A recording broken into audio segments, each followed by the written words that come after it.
வணக்கம் நண்பர்களே, நான் ராகவேந்திர ஆரா. இது ஆரா அப்டேட்ஸ். இன்று ஆகஸ்ட் 18ஆம் தேதி பிற்பகல் முதலமைச்சர் விஜய் அவர்களை விடுதலை சிறுத்தைகள் கட்சியின் தலைவரும் நாடாளுமன்ற உறுப்பினருமான திருமாவளவன் சந்தித்து 40 நிமிடங்கள் பேசியிருக்கிறார். அந்த விஷயமாகவும் பாரதிய ஜனதா கட்சியின் தேசிய நிர்வாகிகள் பட்டியல் புதியதாக வெளியிடப்பட்டுள்ளது. 65 பேர் கொண்ட நிர்வாகிகள் பட்டியல் புதிதாக வெளியிடப்பட்டுள்ளது. இந்த பட்டியலின் பின்னணி என்ன அப்படிங்கிறத பற்றி இந்த 2 விஷயங்களை பற்றியும் இன்றைய வீடியோவில் பார்ப்போம். இன்று அதாவது ஆகஸ்ட் 18ஆம் தேதி பிற்பகல் 1 மணியளவில் முதலமைச்சர் விஜய் அவர்களை அவருடைய அலுவலகத்தில் விடுதலை சிறுத்தைகள் கட்சியின் தலைவர் திருமாவளவன் எம்பி, அவரது கட்சி நிர்வாகிகள் உள்ளிட்டோர் இன்று சந்தித்தார்கள். இந்த சந்திப்பு சுமார் 40 நிமிடங்கள் நீடித்தது. இந்த சந்திப்பின் போது விசிக தரப்பில் அமைச்சர் வன்னியரசு, கட்சியின் பொருளாளர் SS பாலாஜி, பொதுச் செயலாளர் சிந்தனை செல்வன் உள்ளிட்டோர் இருந்தார்கள். முதலமைச்சர் விஜயும் அவருடன் அவருடைய அரசியல் ஆலோசகர் திரு ஜான் ஆரோக்கியசாமி அவர்களும் இந்த சந்திப்பில் இருந்தாங்க. இந்த சந்திப்பில் நேற்று நடந்த மாநாட்டிலிருந்து தான் பேச்சுவார்த்தை ஆரம்பிச்சாங்க. முதலமைச்சர் விஜய் திருமாவளவன் அவர்களை நேரில் சந்தித்ததும், நேற்று உங்களுக்கு பிறந்தநாள் வாழ்த்து சொல்லிட்டேன், இன்னைக்கு நேர்லையும் வாழ்த்து சொல்றேன் அப்படின்ட்டு வாழ்த்து சொன்னாரு. அதுக்கு திருமா நன்றி சொல்லியிருக்காரு. அதன் பிறகு நேத்தி மாநாட்டில் மிரட்டிட்டீங்க என்று திருமா அவர்களை பார்த்து முதலமைச்சர் விஜய் சொல்லியிருக்கிறார். நேற்று ஆகஸ்ட் 17ஆம் தேதி திருமாவளவன் அவர்களுடைய பிறந்தநாளை ஒட்டி உளுந்தூர்பேட்டையில் தமிழ் தேசிய எழுச்சி மாநாடு அறிவிக்கப்பட்டு நடத்தப்பட்டது. அந்த மாநாட்டை தொலைக்காட்சிகளில் நம்ம பார்த்துருப்போம். கட்டுக்கடங்காத கூட்டம், நடைமேடை மீது விசிக கட்சியின் தொண்டர்கள் ஏறி முற்றுகையிட ஒரு கணம் விசிக தலைவர் திருமா அவர் என்ன பண்றதுன்னே தெரியாம மூச்சு திணறி விட்டார். அந்த அளவுக்கு கூட்டம் கட்டுக்கடங்காமல் இருந்தது. விசிகாவின் கட்சியின் தொண்டர்களிடம் இருந்தே கட்சியின் தலைவரை காப்பாற்ற வேண்டிய ஒரு நிலைமை ஏற்பட்டுவிட்டது. எல்லாரையும் தள்ளிட்டு இவர் தனியாக அழைச்சிட்டு போய் காப்பாற்றியாக வேண்டிய ஒரு நிலைமை நேற்று ஏற்பட்டது. இந்த நிலையில இந்த மாநாடு பற்றி பல்வேறு அதிர்வுகள், பல்வேறு தகவல்கள், சலசலப்புகள் ஏற்பட்டுகின்றன. குறிப்பாக திமுகவின் மாவட்ட செயலாளர்கள், சட்டமன்ற உறுப்பினர்கள்லாம் இன்னைக்கு கூட சட்டமன்றத்தில் அந்த மாநாட்டுக்கு எங்கள்கிட்டையும் வந்து நிதி கேட்டாங்க, நாங்களும் கொடுத்தோம் என்றெல்லாம் திமுக எம்எல்ஏக்களே தங்களுக்குள் உரையாடி கொண்டிருக்கிறார்கள். இது ஒரு பக்கம் என்றால், இந்த மாநாடு அதாவது போன வருடம் திருமா அவர்களுடைய 60வது பிறந்த நாள், அதை ஒட்டி மணிவிழா மாநாடாக நடத்தப்பட்டது. இந்த முறை இந்த மாநாடு ஏன் அப்படின்ற ஒரு கேள்வி எழுந்தது. என்ன விஷயம்னா, 2026 சட்டமன்ற தேர்தலில் திமுக கூட்டணியோடு தேர்தலை சந்தித்து தேர்தல் முடிவு வந்த பிறகு தமிழக வெற்றி கழகத்திலே அந்த கூட்டணியிலே இணைந்து அந்த அரசியலும் இணைந்திருக்கிறார் விடுதலை சிறுத்தைகள் கட்சி தலைவர் திருமா அவர்கள். வன்னியரசு அமைச்சராக இருக்காரு. இந்த நிலையில கடந்த ஓரிரு மாதங்களாக திருமாவளவன் அவர்கள் திமுக கூட்டணி பற்றியும் திமுகவுடன் இருந்த பழைய உறவு நட்பு பற்றியும் அவ்வப்போது சொல்லும் போது அது சர்ச்சையானது, விவாதமானது.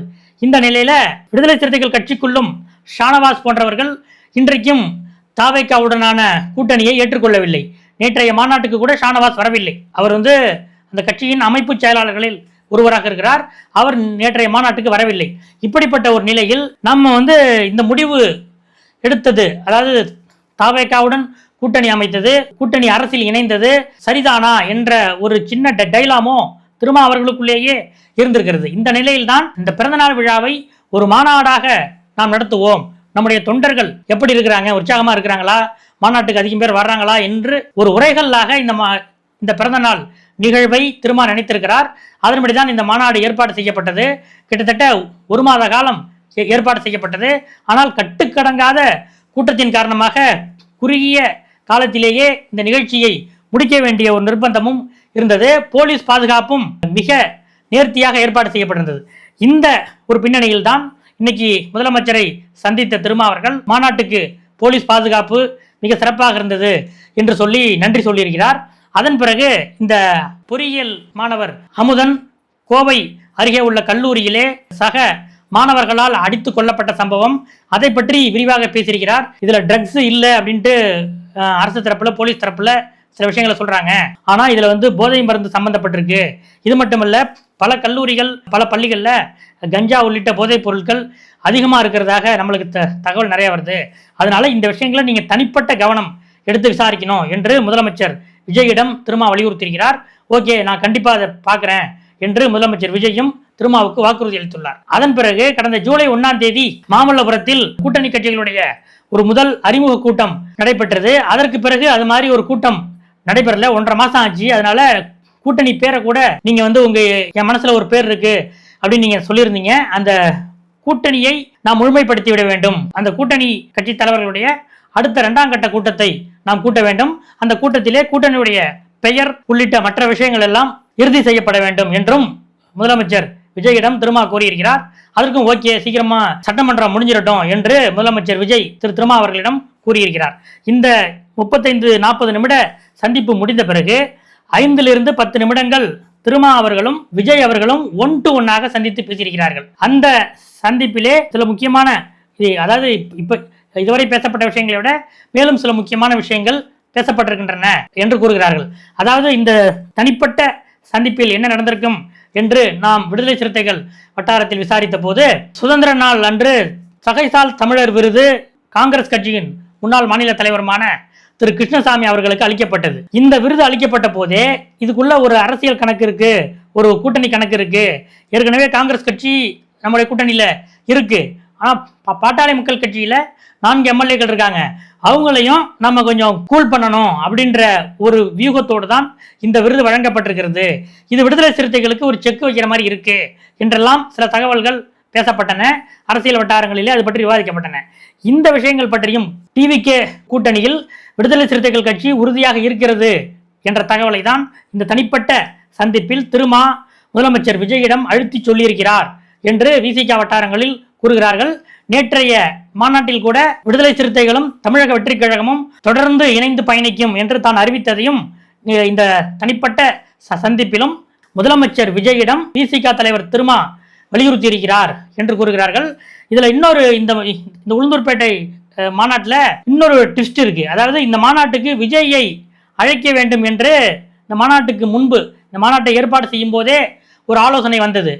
அதுல விசிகாவின் மேல்மட்ட நிர்வாகிகளில் முக்கியமானவர்கள் முதலமைச்சர் விஜயை அழைக்கலாம் என்று கூறினார்கள்.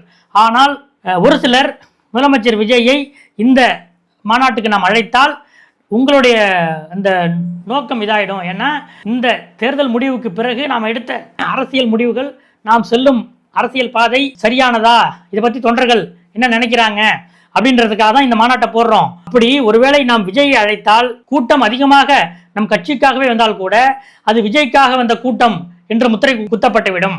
அதனால விஜயை வேறொரு நிகழ்ச்சிக்கு முதலமைச்சர் விஜயை அழைத்துக் கொள்ளலாம். இந்த நிகழ்ச்சியை, அதாவது உங்களுடைய பிறந்தநாள் விழாவை கட்சி விழாவாகவே, முழுமையான கட்சி விழாவாகவே நடத்துவோம் என்று விஜயை அழைக்க வேண்டாம் என்று நினைத்த சில நிர்வாகிகள் இந்த கருத்தை வலியுறுத்தி இருக்கிறார்கள். அதன்படிதான் விசிக தலைவர் திருமாவளவன் தன்னுடைய பிறந்தநாள் மாநாட்டுக்கு முதலமைச்சர் விஜயை அழைக்கவில்லை என்றும் விசிக வட்டத்தில் கூறுகிறார்கள். அதாவது தமிழக வெற்றி கழக கூட்டணியில் பாமக வந்துவிடுமோ என்ற சில விவாதங்கள் சில நாட்களாகவே சூடுபிடித்த நிலையில் இன்றைக்கு விசிக தலைவர் திருமா முதலமைச்சர் விஜயை சந்தித்து கூட்டணியில் இருக்கிற உறுதித்தன்மையை வெளிப்படுத்தியிருக்கிறார் என்று சொல்கிறார்கள். இதுதான் இந்த சந்திப்பில் நடந்த முக்கியமான விஷயம். அடுத்ததாக பாஜகவின் தேசிய தலைமை கிட்டத்தட்ட ஒரு புதிய டீமை களமிறக்கி இருக்கிறது. தமிழ்நாட்டிலிருந்து தேசிய மகளிர் அணி தலைவியாக இருந்த வானதி சீனிவாசன் அந்த பொறுப்பில் இருந்து விடுவிக்கப்பட்டிருக்கிறார். பாஜகவின் தேசிய செயலாளர்கள் என்ற பதவியில் தமிழ்நாட்டைச் சேர்ந்த ஒருவர் வெங்கடேசன் என்பவர் அந்த 8 பேர் கொண்ட தேசிய செயலாளர்களில் ஒருவராக இப்போது புதிதாக நியமிக்கப்பட்டிருக்கிறார். இந்த நியமனங்களில் இருக்கிற அந்த வயது வரையறையை நாம் உற்று நோக்க வேண்டும். ரொம்ப முக்கியமானது. அது மொத்தம் 65 நிர்வாகிகள், தேசிய நிர்வாகிகள் அறிவிக்கப்பட்டிருக்காங்க. அதுல 51 பேர் இந்த தேசிய நிர்வாகத்துக்கு புதியவர்கள். ஏற்கனவே அந்தந்த மாநில அளவில் இருந்தவங்களை ப்ரமோட் பண்ணி தேசிய அளவுக்கு கொண்டு வந்திருக்காங்க. 65 நிர்வாகிகள்ல 51 பேர் புதிதாக தேசிய லெவலுக்கு வந்திருக்காங்க. இந்த 51 பேர்ல 6 பேர் 40 வயதுக்கு உட்பட்டவர்கள். நல்லா பாத்துங்க. அடுத்ததாக 40 - 49 வயதுக்கு உட்பட்டவர்கள் மொத்தம் 15 பேர். அடுத்ததாக 50 - 59 வயதுக்கு உட்பட்டவர்கள் 21 பேர். அதாவது 40 வயதுக்கு உட்பட்டு 6 பேர், 40 - 59 வயதுக்குள்ள மொத்தம் 36 பேர் நியமிக்கப்பட்டிருக்காங்க. இந்த மாற்றங்கள் என்ன காரணம் அப்படின்னு கேட்கும்போது, மிக சமீபத்தில் நடந்த சிஜேபி கரப்பான் பூச்சி அந்த கட்சி இருக்கு இல்லையா, அவங்களோட எழுச்சி காரணமாகத்தான் பாஜகவின் தேசிய டீமில் ஒரு இளைஞர்கள் மற்றும் நடுத்தர வயதினருக்கான ரெப்ரசன்டேஷன் அதிகரிக்கப்பட்டிருக்கிறது. தேசிய அளவில் அடுத்ததாக மாநில தேர்தல்கள் வருகின்றன. 2029 நாடாளுமன்ற தேர்தல் வருகிறது.